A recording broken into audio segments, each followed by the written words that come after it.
Welcome to the podcast, Cans, Copy, and Mike.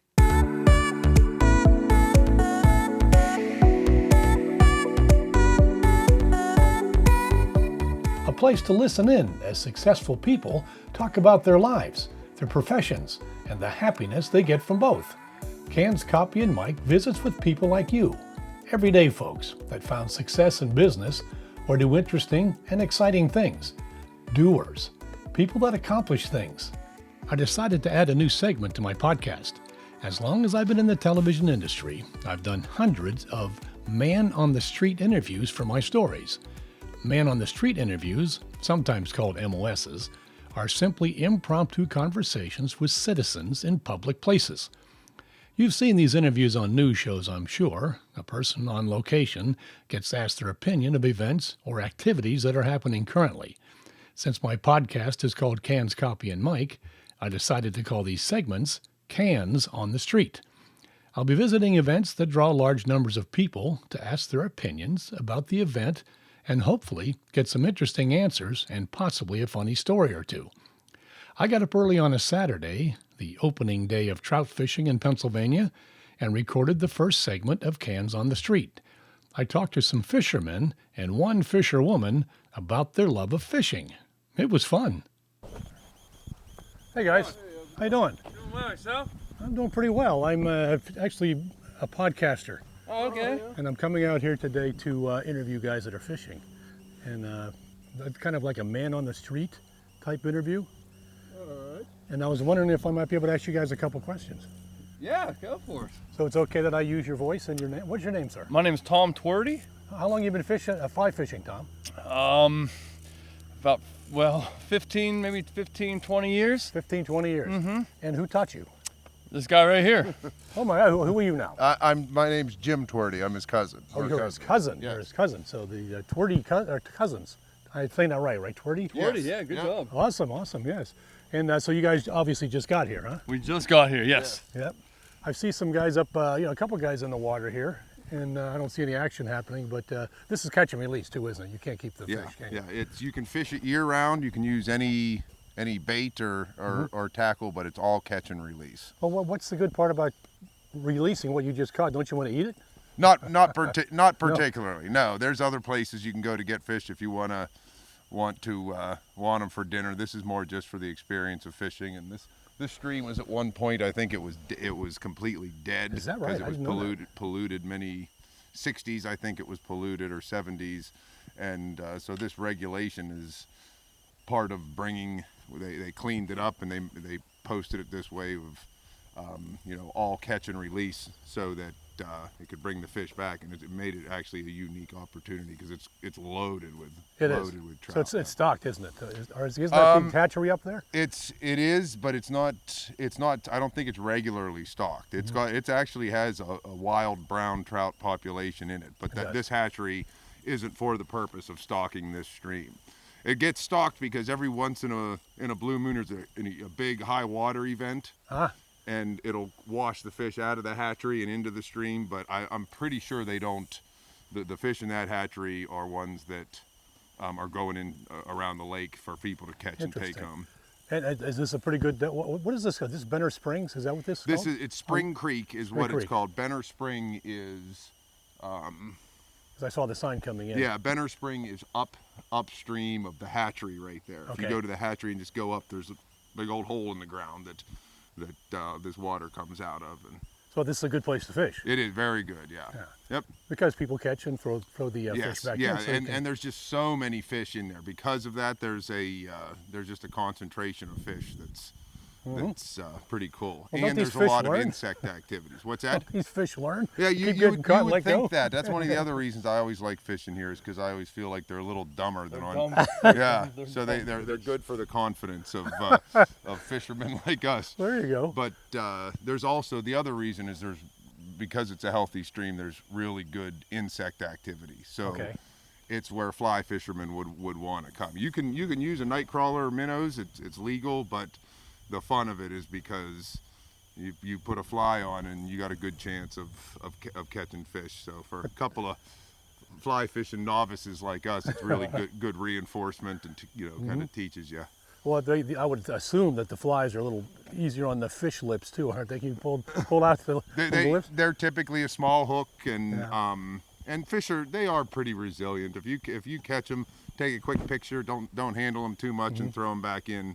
They'll survive. They're pretty tough. Yeah, as long as you're careful with them. Well, it's almost 10 o'clock in the morning. I always thought the fly fishermen got out like the crack of dawn. No, trout are not a early riser. Oh. Yeah, bass are, other species of fish are, but trout are like usually late morning and the feeders. bugs aren't early risers. Yeah. So you want to be out when the bugs hatch from the ground or from the bottom of the river and come up. That's what we're trying to achieve. So it's kind of like a Penn State student. They don't get up early. They just kind of hang out a while. Yeah, they were out partying last night. Well, I see one guy upstream there, and I guess you guys haven't walked down anywhere to the left of us. So. Not yet. I thought there'd be more kids here with their dads. This isn't a. The kids and their dads are at stocked lakes and streams right now for opening day of trout, because today's opening, Pennsylvania's opener. Because there's no event of opening day here, because it's always open and you can't can't keep anything. It's just like this any day of the year, really. So that's kind of why we came here. We wanted to avoid the crowds. Well, I'm looking at all your gear here. I see a lot of feathers, a lot of hooks, very colorful feathers. I've never seen a fly that's pink though. Yeah. What is it? There's a pink fly? Honestly, colors are what they say are probably one of the last considerations that a fish makes whenever it's eating something. That's actually a sucker spawn. I was gonna say this is supposed to be like the egg sack, right? No, that's sucker spawn. That's the male contribution to life. Oh, wow. Which actually, when the suckers run, they release a lot of that into the water, and fish eat it. And you catch a big sucker, and you can catch suckers, or you can catch trout on it as well. You guys are like chemists here, or scientists. You got all these special knots, and you've got a pretty impressive array of flies. You got both of you have a little setup. What do you? Oh yeah, there you go. This is nothing. You get guys who are really into this. These things will be perfectly organized, and they'll have hundreds of things in multiple boxes. They'll have a and nymph stuff. box and a dry box, and I throw all of my flies in one box. Well, I'll tell you, this is a whole lot more organized than my closet. I'm looking at those things. But yeah, so do you tie these yourself, some of these, or do you buy them all? Both, combination of both. Tie some and buy some. Today we ended up just buying some because we haven't been really into this in the last handful of years. We tied, it's probably been at least 10 years or more. Really? Since I've tied a fly at any rate. Well, it looks like some of these are very similar, so you must have success with some of those flies if you've got multiple copies of it. Yeah, and for me, I know a lot of it is because I bought a pack that came with like 5 of them in it or something like that. But yeah, standard patterns for certain streams at certain time of year are kind of go-to patterns, so you just get a handful of them. Interesting.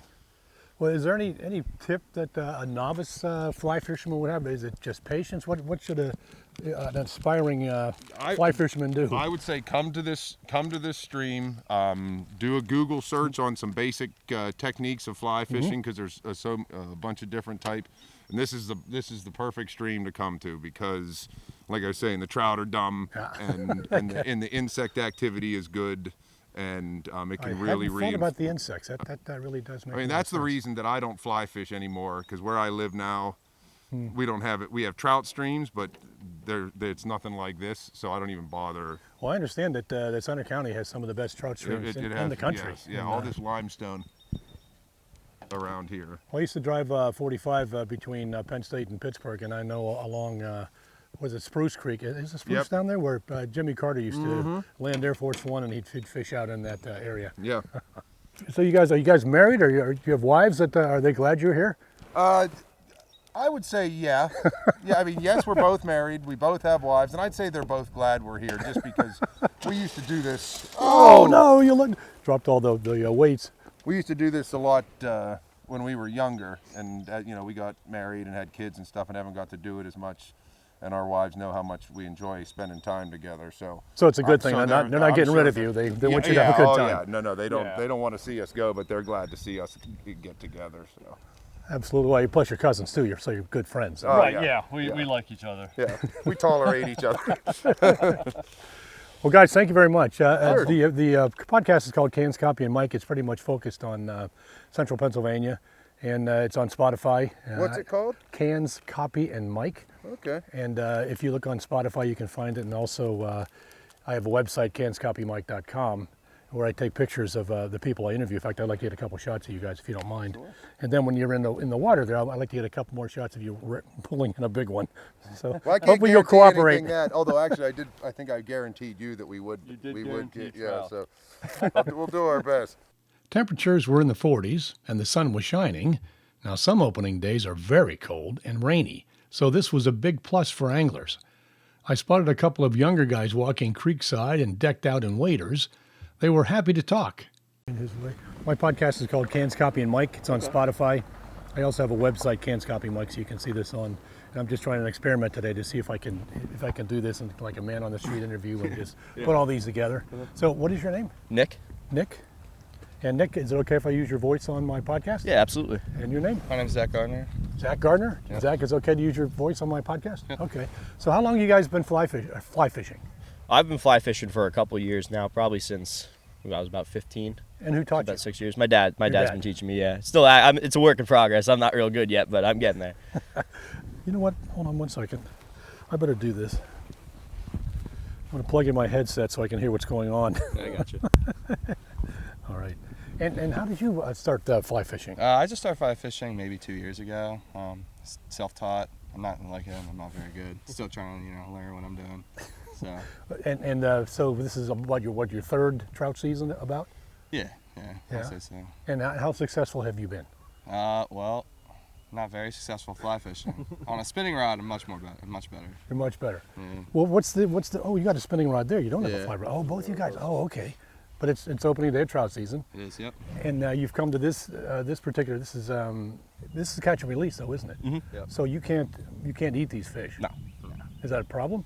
I don't really eat the fish. I just like catching them, putting them back, see them swim another day, Well, I talked to these gentlemen here that just walked down, and they said that this particular stream has a lot of stupid fish in it because people catch them in a catch and release kind of thing. Yeah. And so he said, you ought to come here. Anybody that's a novice should come here because the fish are stupid. Yeah.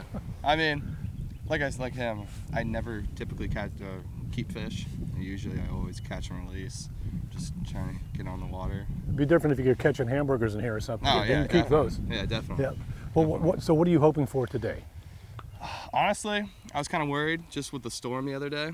I thought the river or the creek was going to be a lot higher and more murky, so I'm looking at it now, and it's a lot better. It's pretty clean. Yeah, it's a lot better than I was expecting. So my hopes are a little high. Honestly, if I just catch one fish, I'm gonna be happy. Gotcha. I took my boys out and did that for years and years. Now Yeah. they're all grown up and gone away. So, well, what is the most important aspect when you walk to a stream like this? When you look at it? Mm-hmm. Can you tell that it's going to be successful that day? Well, what's the way it looks? It depends. I mean, looking at this right here, a little bit of murk in the water always helps because the fish, they can see it. They got a wide angle of vision. So being able to sneak up on the fish is definitely a big part of your success. The water level is big too. If it's real low, the fish are usually more concentrated. They're a lot hungrier. That makes sense. A lot more aggressive. When it's higher, they're a lot more spread out. They're going to be pocketed a lot more. Like you'll see like a little rock like that.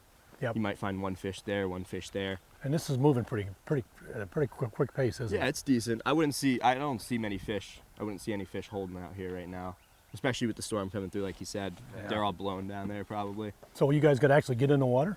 Or do you Yeah. need to? Since you have spinning rods, you have to get in the water? I mean, you don't have to, but it makes it especially if we don't have waders, trying to fish the water line kind of makes it more difficult. Getting in the water, you can access different points much easier. So Looks like a lot of opportunity to fall right on my butt if I stood on the edge of that thing. There's some now we have silt. stories of when we've fallen in the creek. Well, tell me one. What's the funniest thing that The he's one ever time- done? The one time we were fishing the Susquehanna, Oh. and it's late fall, and he had a hole in his waders, and it's 45 degrees Ooh. out, and Yeah, he was cold. I'll tell you that, because he's walking. He's just full of water. Up to And, here. yeah, he's in shorts and a t-shirt too. Oh my he was- God. Yeah. Didn't expect to be soaking wet in the waders. You know, your waders are supposed to keep the water out. Yeah, well, I think that's the general idea of it. Yeah. And so you guys, I see you've got waders on and different protective gear there. Yeah. How much does all this stuff cost? When you guys walk out, how much money are you sitting in that water? I mean, waders can vary like a lot. What's one guy said he spent $1,000? Oh on yeah, this? I mean mine are like $80. I'm pretty sure. Yeah. I mean I'm broke, so I'm working with what I got. But yeah, you can go anything. Like I've gone to Cabela's and I've seen the same thing like the guy was saying. I've seen at least $1,000. $1,000. Good Yeah. Lord. Yeah. And I said, well, you better catch a fish if you're spending that much on it. Yeah. And then like the rod and reel, that can all vary too. You can get like very cheap ones, or I've seen reels and rods go for hundreds and hundreds of dollars. Remember the old Zebcos when my kids were kids? Zebcos were cheap. They're not anymore. No. Yeah. How long do you think you guys? What time did you get here? We just got here probably like 20 minutes ago. What time is it now? Like Maybe not even that. I don't even. Like 10, I think it's 10 o'clock yet. Yeah, it's just 10 now. We probably Yeah. got here 15 minutes ago. yeah, we had a rough last night, so Yeah, well, yeah, I this guess. morning was Well, I thought fishermen were supposed to get up at the crack of dawn and get out Yeah. and fish. yeah, we were trying to, but But you're young guys, and are you Penn State students? Or you just local guys? Yeah, you Penn are. State, yeah. Okay. Well, I actually try to pat you on the back for getting up this early on a Saturday morning. Yeah. So. Well, we were out pretty late. We didn't get back. I mean, we didn't leave the bar till like what 2 a.m. Something like that. Yeah. So It was a good one. So I guess it's safe to say you probably will not be at your best down there. So you got to be careful walking on those Oh, slippery rocks and things. yeah. And, okay, all right. So what is the craziest fishing you've ever done? This is pretty normal stuff, spin casting. Yeah. So you've done a lot of crazy things. What's your craziest fishing story? Back home, I fished the Schuylkill River a lot, right by like an hour outside of Philly, right by Reading, and we go a lot of spearfishing for carp. Wait a minute. You go spearfishing in Pennsylvania? Yeah. So it's like what do you say, like a 3-foot spear. It's a tri Not that prong. big. A trident or something? Yeah, it's like a tri Oh, prong. for God, what are you, Neptune now? But what we do is like we just put goggles down, and I mean I'm telling you, like you go down, if it's deeper than 4 feet, you look under a tree, there'll be at least 5 carp just stacked on top of each other. Carp. That's a nasty fish, though, isn't it? Oh yeah. Big yeah. sucker lips and things like that. Yeah, but So why you going after carp? Is it just the thrill of the hunt? Yeah, it's a lot of fun, diving down in the water, because like you dive down, it's like a whole other world down there. How deep? Some parts you're only diving down like 4. There's some parts I've dove down like 15, 20 feet. Is that right? Yeah, And but they're lulled down there underneath logs and things? oh yeah. I mean, they're everywhere. So like the big reason we go for them is when I was really young, we used to pull smallmouth bass out of there all the time. Mhm. And I think now that the carp population has like skyrocketed, I think they're eating all the eggs. So they're eating the game fish, the carp. That's yeah. nasty. I mean, that's just I don't know, what do I know? You Yeah. know what I mean? So, well, it's a good hypothesis. Nice too. yeah, but Well, man, I want to hear about. So you dive down the water with your goggles on, your Yeah. flip flippers and all that stuff. No, and it's you just- in shorts or I'm something? just in bathing suit and goggles. Okay, and swimsuit and goggles, and you dive down with a trident, yeah, and you spear carp. yeah. And what do you do with the carp when you speared it? Let the birds eat it. Throw it. I would not eat a carp, buddy. Oh no, yeah, especially out of the Schuylkill. Well, what about the? You said catfish as well. Yeah, so Catfish fight back.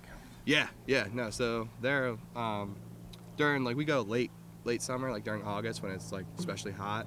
So what they do is it's kind of hard to find them, but they'll be in holes and they'll get in like holes to like stay cool. Yeah. But if you go and you just stick your hand in the hole, as like a defense mechanism, they'll bite and try to bite you. A defense mechanism. Yeah.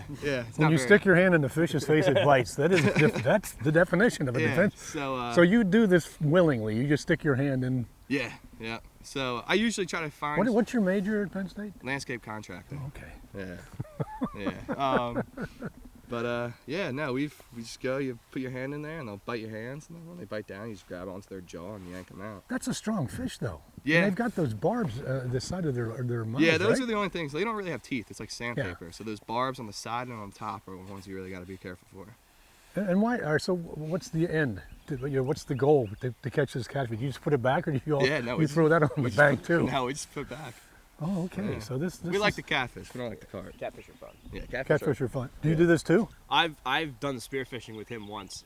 We weren't so successful. The river was real low. Oh yeah. But we speared a few fun things. Like you go down, you see some crayfish, you just Oh, for God's let it sake. fly at one or two. Crayfish are 3 inches long. Yeah. You gotta be accurate. Oh, there's hundreds of crayfish. You lift a rock up and then you just see like 100 of them just scatter. Oh yeah, that means it's a healthy stream though. Yeah, That's a absolutely. good thing. So you're a catfish hunter. You spearfish in Pennsylvania. Yep. So this is a pretty calm day for you, Oh, sitting yeah. on it with a spin cast. Yeah, no, it's pretty calm. Yeah. So do you have a picture of one that is on your Yeah, phone? What's this?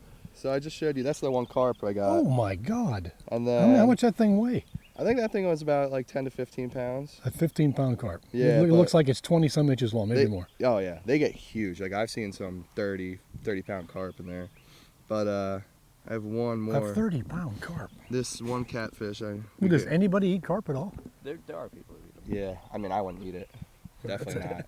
Kind of a shit fish. Not really. be Yeah. my first choice. No. Or I used to, when I was a kid, I used to fish in Pittsburgh on the rivers, and there'd be carp.